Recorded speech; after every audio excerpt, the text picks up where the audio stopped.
Na agenda ni urasimishaji wa biashara.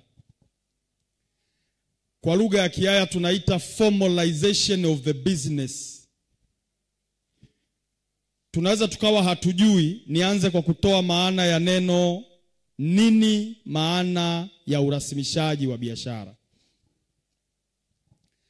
Tanzania tuna takribani watu milioni 61 kwa sensa iliyofanyika mwaka 2022.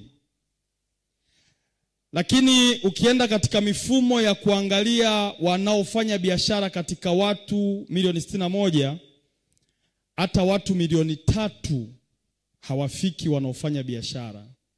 Tafasiri yake ni nini? Watu wanaofanya biashara wengi wanafanya biashara kienyeji. Watu wengi wanafanya biashara zisizokuwa rasmi. Leo ajenda yangu ni kurasimisha biashara zetu. Nini maana ya kurasimisha biashara? Kurasimisha biashara ni mchakato wa kuifanya biashara yako kuwa rasmi kwa kufuata kanuni, kwa kufuata taratibu, kwa kufuata sheria zilizowekwa katika kufanya biashara yako.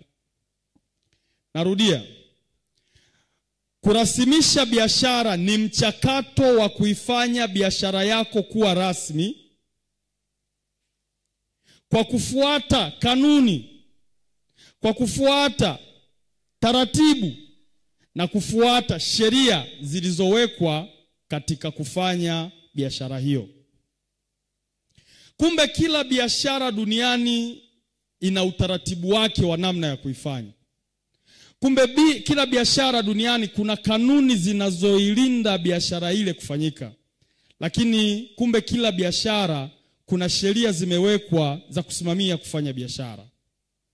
Kupitia kanuni, taratibu na sheria tunapata aina mbili za kurasimisha biashara. Aina namba 1 ya kurasimisha biashara ni urasimishaji wa biashara wa ndani, na aina ya pili ya kurasimisha biashara ni urasimishaji wa biashara wa nje. Nini maana ya kurasimisha biashara yako ndani? Na nini maana ya kuirasimisha biashara yako nje? Kurasimisha biashara yako ndani ni mchakato wa kuifanya biashara yako kuwa rasmi kwa kufuata kanuni na taratibu zinazotumika katika kusimamia biashara. Na hapa jamani, ndipo ambapo watu baadhi wanafanya biashara zinakufa, wengine wanafanya biashara zinaendelea. Kama wewe ni miongoni mwa watu waliowahi kufanya biashara ikafa, una kila sababu kunisikiliza kwa makini, kwa sababu mwarobaini wa biashara kufa unapatikana kwa kurasimisha biashara yako ndani kabla hujarasimisha biashara nje. Ndugu zangu, unapoanza kufanya biashara unakuwa umetangaza vita. Biashara ni vita. Pale unapotaka kuanza kufanya biashara unakuwa umesema hauhitaji amani, unataka problem. Unafikiria kufanya biashara, washindani wanawaza namna gani wanakushusha chini kwenye biashara yako. Unafikiria kuongeza thamani ya ubora wa bidhaa yako, washindani wako wanafikiria namna ya kukuibia ule utaalamu na ufundi ulioutumia kutengeneza bidhaa yako. Unafikiria kuboresha biashara yako, washindani wako wanafikiria namna ya kukuibia wafanyakazi wako. Unafikiria kuboresha biashara yako, washindani wanafikiria namna wanavyoweza kukuroga ili biashara yako ife. Kwa hiyo unapoanza kufanya biashara unakuwa umeamua kuingia vitani. Na wanajeshi tunaamini unapoingia vitani lazima ujiandae kwa kuimarisha silaha zako. Silaha ya kuingia nayo vitani kwenye biashara unayotakiwa kuiandaa ni ipi? Ndio kurasimisha biashara kwa ndani, ambapo nitaeleza silaha 5 zitakazo kusaidia katika kuimarisha biashara yako na kushinda vita ya biashara. Risasi namba 1 ya kurasimisha biashara, na hii inapelekea watu wengi kushindwa kufanya biashara. Kumbe tunaweza tukaanza kufanya urasimishaji wa biashara kabla hata hatujaanza kufanya biashara yenyewe. Kwa hiyo risasi namba 1, kabla haujafanya biashara yoyote, unatakiwa kuwa na taarifa rasmi za namna ambayo inatakiwa kufanywa biashara yako. Taarifa rasmi. Taarifa rasmi unazipataje? Unapata taarifa rasmi ya biashara unayotaka kuifanya katika njia 3. Njia ya kwanza, kabla hujafanya biashara, unatakiwa uwe na maarifa kuhusu biashara unayotaka kuifanya.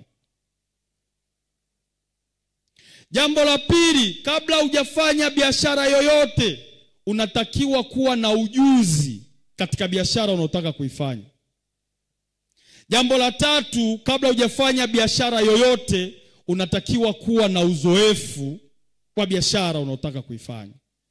Ukikurupuka ukafanya biashara bila kuwa na maarifa ya biashara hiyo, ukikurupuka kufanya biashara bila kuwa na ujuzi wa biashara hiyo, ukikurupuka kufanya biashara bila kuwa na uzoefu wa biashara hiyo, wewe, kwa sisi Waislamu tunaamini inna lillahi wa inna ilaihi rajiun, biashara yako lazima uianzishe na safari yako itakuwa fupi na lazima itakufa katikati ya safari. Unapataje maarifa ya biashara yako? Maarifa yanapatikana kwa watu waliosomea biashara. Hawa ni watu ambao wamekwenda chuo, wamejifunza taaluma ya namna ya kusimamia biashara. Mfano, mimi leo nimesimama mbele yenu, ninatoa maarifa kwenu. Sio lazima uende shule, hapana. Lakini baada ya semina hii, sisi tuna ofisi. Unawatumiaje watu waliosomea usimamizi wa biashara kukusaidia kukupa maarifa ya biashara? Lakini kama haitoshi, watu waliosoma biashara huwa wana tamaduni ya kuandika vitabu. Wewe una utamaduni gani wa kusoma vitabu ili uweze kupata maarifa ya kufanya biashara? Tulio wengi hatutafuti maarifa ya biashara. Tulio wengi hatupendi kusoma mambo yanayohusu biashara, na matokeo yake ndio maana biashara zinatufia mikononi. Baada ya kupata maarifa, unatakiwa kupata ujuzi wa biashara unaotaka kuifanya. Kuna tofauti kati ya maarifa na ujuzi, lakini lengo kubwa ni kutafuta taarifa sahihi za namna ya kufanya biashara unaotaka kuifanya. Unapotafuta ujuzi, ni kitendo cha kutafuta taarifa zinazotokana na wewe kufanya matendo baadhi ili kupata taarifa sahihi. Mfano, unapotaka kufanya biashara lazima ujue katika jamii inayokuzunguka wanakabiliwa na matatizo gani. Ili uweze kutengeneza fursa ya biashara, lazima ufikirie namna ya kutatua tatizo, namna ya kutatua changamoto za jamii inayokuzunguka. Ukianza kufanya tafiti kujua tatizo, tayari uko natafuta ujuzi wa namna ya kufanya biashara yako.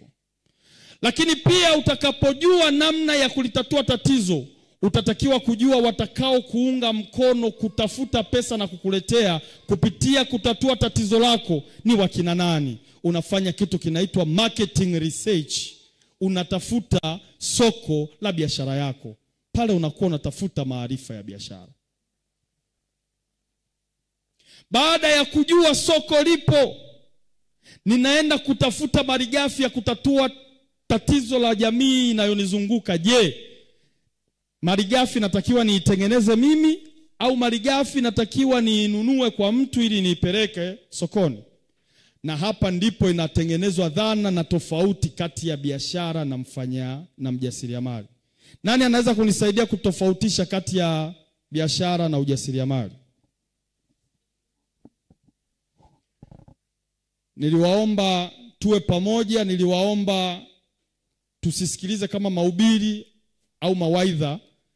Hili ni darasa. Napenda sana kufanya ushirikishwaji wa hadhara yangu. Nani anajua tofauti kati ya biashara na ujasiriamali? Atusaidie.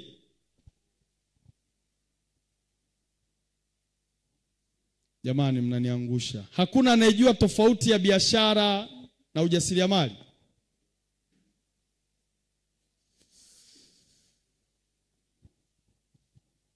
Jamani, naomba niwasumbue kidogo.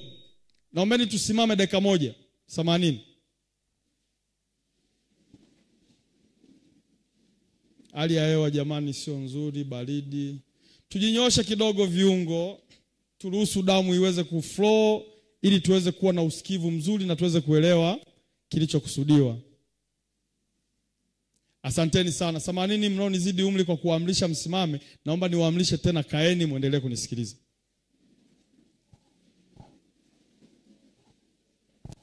Kuna tofauti kati ya biashara na mjasiriamali na watu hawajui tofauti hizi. Unaposema mfanyabiashara ni mtu yoyote anayenunua bidhaa iliyotengenezwa na mtu baki tofauti na yeye na kuitafutia soko na kwenda kuiuza. Wewe ndo mfanyabiashara. Mjasiriamali ni mtu ambaye anabuni na kutengeneza kitu kipya au anaboresha thamani ya kitu kilichopo na kukiuza. Kwa hiyo kila mjasiriamali ni mfanyabiashara, lakini sio kila mfanyabiashara anaweza kuwa mjasiriamali. Unapokwenda kutafuta bidhaa ya kutatua changamoto ya jamii inayokuzunguka, unatakiwa ujiulize, bidhaa ninayokwenda kutatulia changamoto ya jamii ni bidhaa ninayotakiwa niitengeneze mimi au ni bidhaa ambayo natakiwa niitoe kwa mtu baki? Kama ni bidhaa ninayotakiwa kuitengeneza mimi, una ujuzi kiasi gani wa kutengeneza hiyo bidhaa? Leo hapa Bukoba tuna hoteli nyingi, lakini mimi kufanya maamuzi ya kupeleka pesa yangu hoteli A nikaacha kupeleka hoteli B sio uchawi kwamba yule wa hoteli A kaniloga. Hapana. Amejifunza, amepata ujuzi wa namna ya kupika chakula kizuri, ndio maana ninaacha kwenda hoteli B na kwenda hoteli A. Lazima utafute ujuzi wa aina ya biashara unaotaka kuifanya, na usipokuwa na ujuzi utaishia kusema umerogwa. Taarifa sahihi ya biashara unayotaka kuifanya nyingine ni kuwa na uzoefu katika biashara hiyo. Utajiuliza swali, unapataje uzoefu kwa kitu ambacho hujaanza hata kukifanya? Uzoefu unapatikana kwa kuwatafuta watu wanaofanya biashara. Mwanzo nimewaambia maarifa yanapatikana kwa watu waliosoma biashara. Theory za darasani anaweza akawa hafanyi biashara. Majuzi Kitila Mkumbo, waziri wa viwanda, biashara na uwekezaji, alikuwa kwenye kongamano akasema maneno yafuatayo: nilipoteuliwa kuwa waziri wa biashara, nililazimika kufungua kabiashara kidogo ili niwe na experience kuhusiana na biashara. Niliyokutana nayo huko, kumbe kufanya biashara sio jambo dogo na la kitoto. Tafasiri yake ni kwamba ili uweze kufanya biashara lazima upate experience au uzoefu. Uzoefu huu unapatikana kwa wanaofanya biashara. Mwanzo nimewaambia kufanya biashara ni vita. Unapoanza kufanya biashara unakuwa umetangaza vita. Sasa unaingiaje kwenye vita wakati hauna taarifa sahihi ya vita hiyo? Taarifa sahihi za biashara yako ndio urasimishaji namba 1 wa biashara. Unatakiwa uwe na maarifa, unatakiwa uwe na ujuzi, unatakiwa uwe na experience, uwe na uzoefu katika biashara hiyo. Na maarifa yanapatikana wapi? Maarifa yanapatikana kwa watu waliosomea biashara, wanaitwa business consultant. Ujuzi unapatikana wapi? Ni wewe kujitoa na kwenda kutafuta taarifa kwa vitendo. kutafuta kujifunza kutengeneza bidhaa yenye ubora na ufanisi wa hali ya juu. Lakini mwisho tukasema unapata uzoefu kwa kuwatembelea watu waliofanikiwa kwa kufanya biashara. Kumtafuta mtu aliyefanikiwa anaweza asikupe ushirikiano au akawa hana muda wa kudili na wewe. Ila waliofanikiwa wengi huwa wanaandika vitabu vya kueleza biashara zao, mafanikio yao, wamepitia wapi, wakapita wapi, wakakutana na changamoto vipi, wakazishinda vipi, mpaka leo wamefikia mafanikio yale. Nihitimishe kwenye pointi namba 1 ya kama unahitaji kufanya biashara na unahitaji kuirasimisha ndani. Hatua ya kwanza au silaha namba 1, unatakiwa kuwa na taarifa sahihi juu ya biashara yako. Hiyo ni pointi 1. Pointi ya pili ya kurasimisha biashara yako ndani. Nimeshapata taarifa zote zinazohusu biashara. Nimeshapata maarifa, nimeshapata ujuzi na nimeshapata uzoefu wa biashara ile. Nini kinatakiwa kifanyike cha pili, ambayo ni silaha namba 2 ya kushinda vita ya biashara? Urasimishaji wa pili wa biashara yako ndani, baada ya kuwa na taarifa za kutosha kuhusu biashara yako, unatakiwa utengeneze bajeti ya biashara yako. Haya ni makosa ambayo wafanyabiashara wengi hawayafanyi. Ndio maana wanaofanya biashara na kufanikiwa ni wachache, na tulio wengi tunafanya biashara zinakufa. Na bado kuna watu wamehudhuria semina hii, wanatamani siku moja wafanye biashara wafanikiwe, lakini hawako hata serious kusikiliza madini ambayo hata umalize chuo kikuu uwezo kukutana nayo.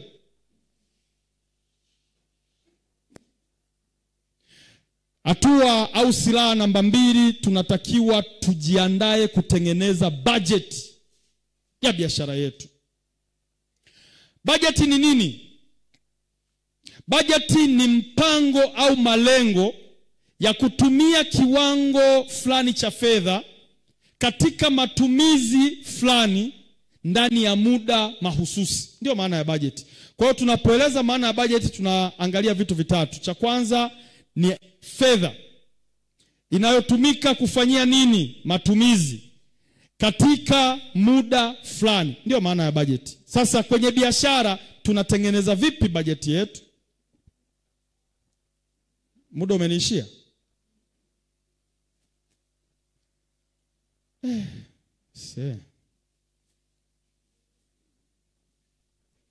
Jamani, hata robo 3